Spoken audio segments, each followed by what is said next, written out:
Hayakar Hindi. That was, thank you very much. First of all, I want to thank all of you for coming. I welcome each and every one of you. Thank you, Shabani and Karthik, for opening up your house. For those of you who don't know, they lost a very valuable member of their family, their dog of 13 years, just a few days ago. But hats off to this couple. They've opened up their heart and their house, and they've worked non-stop. Another very special thanks to Nandini Saraya for bringing all these wonderful new people to HOH. Thank you so much. So having said that, yeah, you know what? I feel very blessed, and actually I feel particularly privileged and very humble to be in this room with two living legends from India, Shabana Azmi and Javed Akhtar ji. So I don't know where to begin. Customarily, it's ladies first, so I'll start with Shabana Azmi. You know, one click of Google Uncle will display hundreds of pages of Shabana Azmi's accolades and awards and information. She's made an international impact in the area of theatre, movies, politics, social causes, etc., etc. Everybody knows her name. President Obama, Queen of England, King of Saudi Arabia, everybody knows her. But what people don't know is there is this remote village, tiny village in Uttar Pradesh called Mijwa. This village, along with the neighboring villages, I heard 25 villages, all know her name. And there her name is Shabana Didi. Talking about Mijwa village, it was year 2005 when HOH adopted a dyeing, sewing, embroidery project under the leadership of Dr. Nalini Bhatt.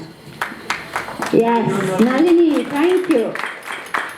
At that time, this project consisted of a few broken sewing machines on a torn gully under a tin shed.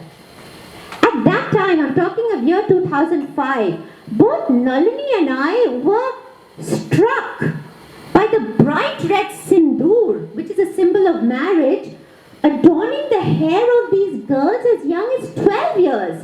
That's because child marriage was a norm. I was there just 3 weeks ago, and now I was struck by the absence of sindoor.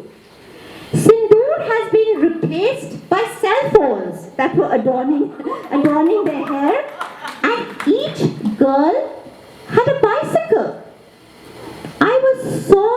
I had goosebumps listening to Lalima Chauhan, who was 21 years old, representing all the girls, and she gave a very passionate speech. You know, we are not going to get married before 18 years, and our parents can't force us. Wow. It was a wow moment for me.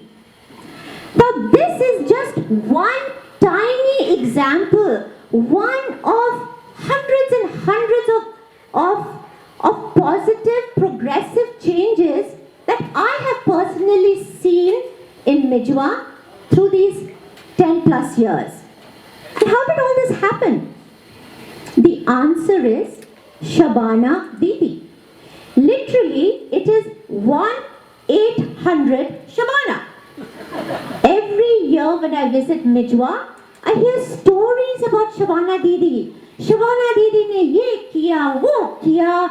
Every village person, young or old, male or female, is touched by Shabana Didi. She's a true Didi for the village girls. She intervenes on their behalf, talks to their parents, and stops this ridiculous child marriage. At HOH, we feel very blessed to partner with Mijwa. And for those of you who are new to HOH, HOH stands for Home of Hope, a California-based 501c non-profit charity which has one goal, and that is to empower disadvantaged children to become self-sustaining citizens of tomorrow. How do we do it? Well, we identify, partner and help struggling projects, and focusing mainly in the areas of vocational training, education, and most recently English empowerment. In a span of 15 plus years, HOH has partnered and helped over 20 projects all over India, including one in Berkeley, California, and has touched the lives of 50,000 children, thousands and thousands of children, close to 50,000. I feel very proud saying this, that HOH symbolizes volunteerism. We're bare bones and lean. I still don't have an office. It's still the trunk of my car.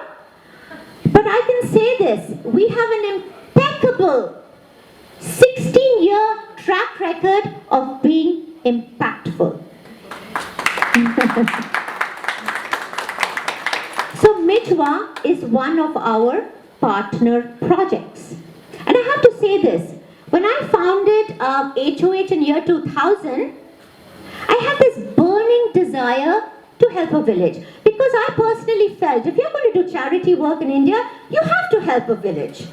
And I'm very grateful to Shabana Azmi, who I met in year 2004, and she connected HOH to Mijwa village.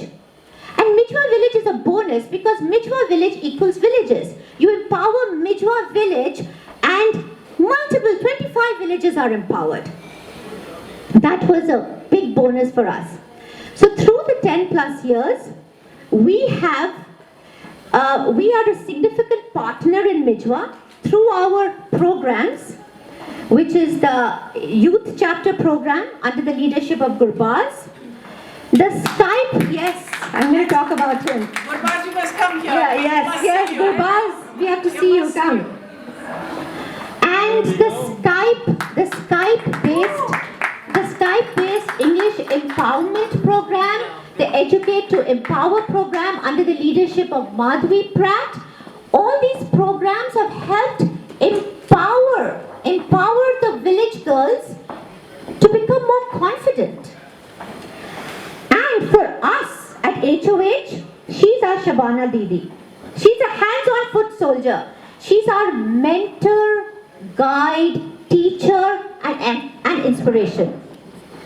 And I feel very good saying this. At HOH, we're very blessed. We are like a lucky charm.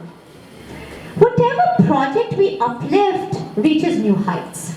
For example, the sewing embroidery project in Mijwa that we got adopted by renowned designer Manish Malhotra in year 2012. Today, hundreds of village girls have employment that is fair, well-paying, without exploitation. In Mijwa village, they call HOH a lucky launching pad. So, I hope this luck continues. With the funds raised today, we're hoping to raise 25,000 to launch a computer program under the leadership of Niti Sandhu. We want to launch a cultural program thanks to the kind donation of Ashwini Bhave. And in the pipeline, we have a sports program under the leadership of Niti Sandhu's son Gurbaz. How old are you? 16? 16, okay. I'm sorry, I just have to tell you his story.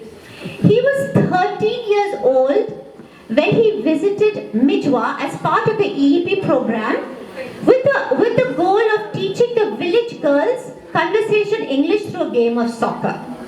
He was appalled to see that the village girls had no shoes and were running barefoot. So unfortunately he didn't succeed in teaching them soccer, but guess what is the other way around? The village girls taught him their village game Kho. Then he started a sports program. He created a Kho team that spread to the neighboring villages. It gets even better. He raised money to buy tennis shoes for all the village girls. There we go. Yes. And now he wants to raise money for a professional sports coach. There we go. Yes. And I know the Mijma dreams will come true. And why is that so? Because the right hand is Mijwa and the left hand is HOH. And when the two hands join together, things are going to happen. So, I really thank all of you here today for giving us a helping hand. Please join hands with us. Hold our hands. And in that note, I hand the mic to our chief guest, Shabana. There we go. He's on the spot. Well done. So basically, I went to Midwall a couple years ago, and when I went there, it really left an impact on me. I realized how lucky I am, how fortunate I am, and how much they need our help, my help, and what they needed. I knew that they were getting educational value, they were learning English, they were getting all this, but I wanted them to have fun. So I decided that I would teach them soccer. And I tried my best. I went there, and I didn't succeed, as Nilima told you, but I did succeed at helping them. I realized how many issues they had outside of just learning English, that they didn't have shoes, they needed all these sorts of things. So when I came back, I said I need to help them in any way possible. And what I decided to do was to raise money for shoes so that they could, they wouldn't have blisters on their foot when they walk, they could walk home, they could go to school, and they would be fine. And also, my long-term vision goal is to create an academy in Midwall for them to be trained, and then we can find talent there, and we can create tournaments, district-level tournaments for them to compete in. And we can, because I know there are talented people in these villages, and they're just waiting to be discovered. And that's my goal, is to find them, and to help them, and to train them.